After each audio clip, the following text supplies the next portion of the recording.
कोकणात किती गलिच्छ राजकारण खेळलं जातं याचं जळजळीत उदाहरण नुकतंच पाहायला मिळालं। मेळाव्याला उपस्थित राहायला नाही म्हणून चिपळूण तालुका अध्यक्ष संदीप सावंतला माजी खासदार निलेश राणे आणि त्यांच्या कार्यकर्त्यांकडून अमानुष मारहाण करण्यात आली असून फक्त सुदैव म्हणून आपले प्राण वाचल्याचं सावंत सांगतात। मुंबईत इस्पितळात भरती झालो तर आपल्या प्राणाचा धोका असल्याचं ते ठाण्यातील सिव्हिल रुग्णालयात भरती झाले असल्याचं सांगतात। चिपळूण येथे मराठा महासंघ आरक्षण यांचा मेळावा होता, त्यासाठी काँग्रेसचे माजी खासदार निलेश राणे आलेले। संदीप सावंत हे आईची तब्येत बरी नसल्याने जाऊ शकले नाहीत। याचाच राग मनात धरून निलेश राणेंनी आपल्या समर्थकांसोबत सावंतांचं घर गाठलं। घराखाली नेऊन निलेश यांनी सावंत यांच्या कानाखाली मारत गाडीत कोंबून रात्रभर मारहाण करत मुंबईला आणलं। मुंबईत देखील त्यांना एका खोलीत कोंडून लोखंडी रॉड, हॉकी स्टिक, बांबू अशा वस्तूंनी मारहाण केली, ज्यात सावंत यांच्या डोक्याला गंभीर इजा झाली आहे।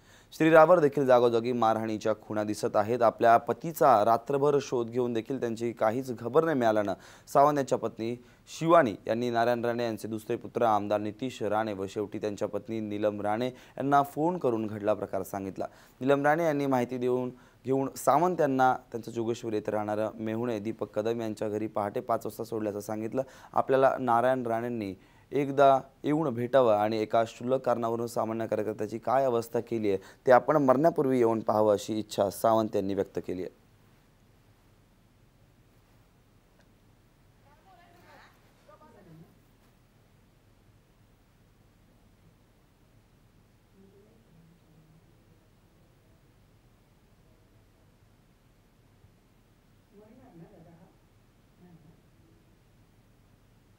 फोन केला, रात्री राग आला, मी दिसलो नाही, लोक पाठवली, जनता इथं येईल, त्यांना राग आला, लोकांनी विचारलं, येऊन घरातनं मला उचलून नेऊन मारलंय ओ, मार गाडीतनं मारलं, वडखळ नाक्यावर दारू घेतली, घाश्यात वर यांना पाणी दिलं नाही ओ, भीक मागत होतो, सीटमध्ये आत होता ओ।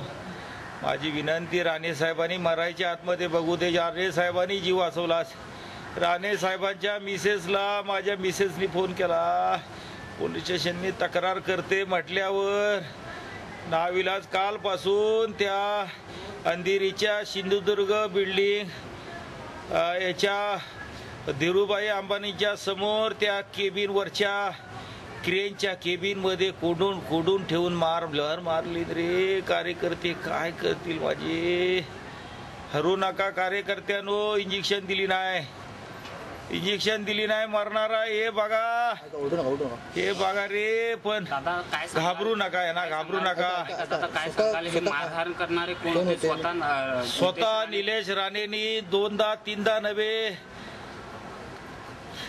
100 वेळा मारली, नाय बहीण काढली, माझ्या बायकोवर बलात्कार करणार म्हणून सांगितली। जर का तक्रार दिली, काय बोललेत रे, जीव नको, मला आज सांगितले नव्हतं तुझ्या तंगड्या तोडणार आणि खाडीत टाकणार रे, पण देवान माझ्या राणे साहेबान बायको त्यांना फोन केला, पोलिसांच्या भीतीमुळे रात्रभर कॉल येत आहेत, मर मारतायत रे। माझ्या शरीराची परिस्थिती बघा, माझ्या कार्यकर्त्यांनो रे, हार सोडू नका। मेळावा होता, तिथे माझे मिस्टर नाही जाऊ शकले संदीप सावंत, कारण माझ्या सासूची तब्येत बरोबर नव्हती। त्यांना आम्ही रात्री कॉन्टॅक्ट करून प्रयत्न करत सांगायचं, पण त्यांना कॉन्टॅक्ट झालं नाही, म्हणून ते रात्री मेळावा संपल्यानंतर ते आले घरी। तोपर्यंत हे साहेब आले 10-11 वाजच्या दरम्यान, आम्ही जेवत होतो, त्या सगळ्या मुलं वगैरे सगळी जेवत होतो, ते अचानक आले, बसले आणि सांगितलं खाली चल। खाली गेल्यानंतर त्यांना जबरदस्ती कोंबून मारून झोडून त्यांना आतमध्ये गाडीत टाकलं, कोंबलं आणि ते गाडीने घेऊन गेले। आम्ही किती वेळ फोन करतोय पण फोन उचलायला ते अजिबात कबूल नाही। रात्रभर आम्ही शोध घेतला, पण त्याचा कुठेच पत्ता लागला नाही। निलेश राणेंना बराच वेळ फोन करत राहिलो, सकाळी 5 वाजता मग नितेश राणेंना फोन लावला, त्यांच्याशी कॉन्टॅक्ट केलं, मग त्यांनी सांगितलं मी कॉन्टॅक्ट करतो, पण त्यांचं पण कॉन्टॅक्ट व्हायला कबूल नाही।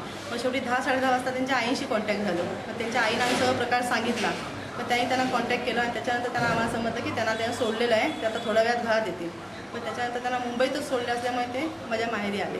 स्वतः ते रात्री 11च्या दरम्यान घरी आले, घरात बोलले निलेश राणे साहेब, आणि त्यांनी खाली नेला नाही आणि त्यांची कानपाडात मारला नाही पहिली, आणि नंतर पाय उचलून त्यांना गाडीत टाकला नाही आणि तसंच गाडीत घेऊन गेले।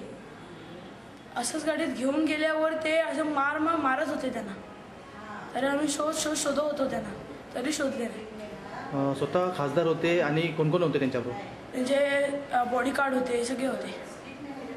निलेश राणे होते आणि त्यांचे बॉडीगार्ड होते आणि त्यांनी मारत मारत मुंबईला आणला नाही आणि एवढं मारलं नाही की आता फ्रॅक्चर घेऊन झालेले आहेत ते.